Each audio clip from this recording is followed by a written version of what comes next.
আমেরিকায় অবসান ট্রাম্প যুগের, শুরু বাইডেন জামানা, আর ভাইস প্রেসিডেন্ট ভারতীয় বংশোদ্ভূত কমলা হ্যারিস। ফলে রিপাবলিক জামানা শেষ করে শুরু ডেমোক্র্যাট শাসন।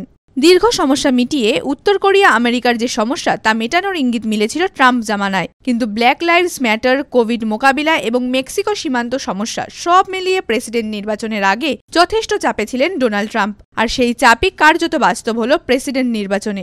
রিপাবলিক প্রার্থী ডোনাল্ড ট্রাম্পকে অনেক পিছনে ফেলে এগিয়ে গেলেন জো বাইডেন, আর সেই ব্যবধান আর কমাতে পারেননি ডোনাল্ড ট্রাম্প। সময় যত এগোয় তত ট্রাম্পের সঙ্গে ব্যবধান বাড়তে থাকে বাইডেনের। শেষ পর্যন্ত প্রেসিডেন্ট নির্বাচনে জয় নিশ্চিত হতেই উচ্ছ্বাস আমেরিকা জুড়ে। আর প্রেসিডেন্ট নির্বাচনে জয় নিশ্চিত হতেই জো বাইডেন প্রতিশ্রুতি দেন কোভিড মোকাবিলাই হবে প্রধান কাজ।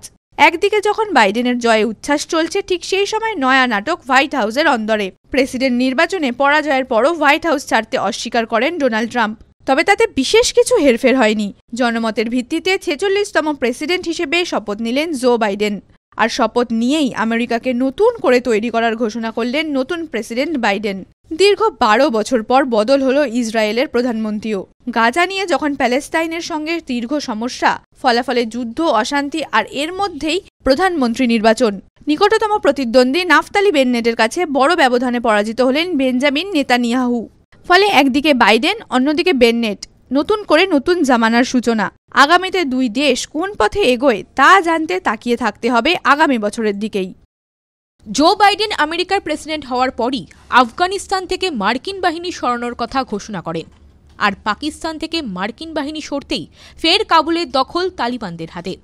পঞ্চের দখল ঘিরে ফের গুলির লড়াই। অবশেষে 20 বছর পর আফগানিস্তানের দখল আবার তালিব জঙ্গিদের হাতে। সমস্যার সূত্রপাত চলতি শতাব্দীর গোড়ার দিকে। 2001-এর 11ই সেপ্টেম্বর বিমান হানায় আমেরিকার ওয়ার্ল্ড ট্রেড সেন্টার গুড়িয়ে দিয়েছিল ওসামা বিন লাদেনের আল কায়দা। আর এরপরই লাদেনকে ধরতে ও আইনের শাসন প্রতিষ্ঠা করতে আফগানিস্তানে অভিযান চালায় জর্জ বুশের সরকার। অভিযান চালায় ন্যাটো বাহিনীও। এর মাঝে আফগানিস্তানে ঐতিহাসিক সৌধ বার্মি বুদ্ধমূর্তি ধ্বংস করে তালিবানরা। সেই শুরু। তারপর 1-2 করে ক্রমে 20 বছর। মার্কিন বাহিনীর দাপটে তালিবানরা অনেকাংশে পিছু হটলেও দাপট কমেনি। তলে তলে সংগঠন যেমন ছিল তেমনি চোরাগোপ্তা হামলাও চালাচ্ছিল তালিবানরা। কিন্তু তারপরেও আফগানিস্তান ছাড়েনি ন্যাটো বাহিনী। এর মধ্যে আমেরিকার প্রেসিডেন্ট হন ডোনাল্ড ট্রাম্প। আফগানিস্তান থেকে বাহিনী প্রত্যাহারের প্রতিশ্রুতি দিলেও বাস্তবে তা কার্যকর হয়নি। এই অবস্থায় 2021-এ ক্ষমতায় আসার আগে কাবুল থেকে বাহিনী প্রত্যাহারের প্রতিশ্রুতি দেন জো বাইডেনও। তবে শুধু প্রতিশ্রুতি দিয়েই থামেননি তিনি, বরং ক্ষমতায় এসে তা কার্যকরও করেন। আফগান ভূম থেকে ধীরে ধীরে বাহিনী প্রত্যাহার শুরু করে আমেরিকা। বাহিনী প্রত্যাহার পর্ব শুরু হতেই উল্লাস দেখা দেয় তালিবানদের মধ্যে। আর একদিকে সম্পূর্ণ অন্য চিত্র সাধারণ নাগরিকদের মধ্যে। কথাই বলে রাজায় রাজায় যুদ্ধ হয়, উলু খাগড়ার প্রাণ যায়। কার্যত সেই অবস্থা সাধারণ নাগরিকদের মধ্যে। তালিবান শাসন থেকে বাঁচতে কোনো মতে বিমানবন্দরে ঢুকে পড়া থেকে বিমানের চাকায় ঝুলে উদ্বিগ্ন যাত্রীদের পাড়ি দেওয়ার ভয়াবহ ছবি দেখা গিয়েছে।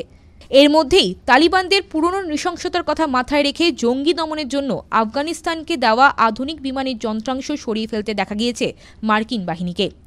তবে সব মিলিয়ে শেষ পর্যন্ত তালিবান শাসনের আওতাতেই চলে গিয়েছে কাবুল সহ গোটা আফগানিস্তান। তালিবান শাসনে আফগানিদের ভাগ্য সুতোয় ঝুলে কিনা তা দেখার জন্য তাকিয়ে থাকতে হবে নতুন বছরের দিকে। কার্বন নিঃসরণ রুখে জলবায়ুর ক্ষতি এড়াতে কয়লার ব্যবহার ও গ্রিন হাউসের জন্য জ্বালানি কমানোর সিদ্ধান্ত নেওয়া হয়েছে। এর ফলে তাপমাত্রা বৃদ্ধি আটকানো সম্ভব হবে। প্যারিসে আয়োজিত সম্মেলনের সিদ্ধান্ত নেওয়া হয়েছিল পৃথিবীর গড় তাপমাত্রাকে 2 ডিগ্রির মধ্যে বেঁধে রাখার। আর সেই কাজে কার্যত সফলতা মিলেছে। সূত্রের খবর, পৃথিবীর গড় তাপমাত্রা 1.5 ডিগ্রি সেলসিয়াসের মধ্যে বেঁধে রাখা সম্ভব হয়েছে। তবে লক্ষ্যমাত্রার মধ্যে তাপমাত্রা বেঁধে রাখা সম্ভব হলেও সবাইকে। পৃথিবী জুড়ে পরপর বিধ্বংসী ঘূর্ণিঝড়, সমুদ্রের জলস্তর বৃদ্ধি, হিমশৈল ভেঙে পড়ার ঘটনায় চিন্তা বাড়ছে। এই অবস্থায় গ্লাসগোর COP26 সম্মেলনে জলবায়ুর বিপজ্জনক গতি প্রকৃতি রোধে চিন্তা বাড়াচ্ছে। অংশগ্রহণকারী দেশগুলো ইতিমধ্যেই জলবায়ুর খামখেয়ালিপনা রোধে সম্মত হয়েছে। সিদ্ধান্ত নেওয়া হয় কার্বনের নিঃসরণ রোধে কয়লা ব্যবহার কমাতে হবে। একই সঙ্গে গ্রিন হাউস গ্যাসের বিপজ্জনক আশঙ্কা করে জৈব জ্বালানিও বন্ধ করতে হবে।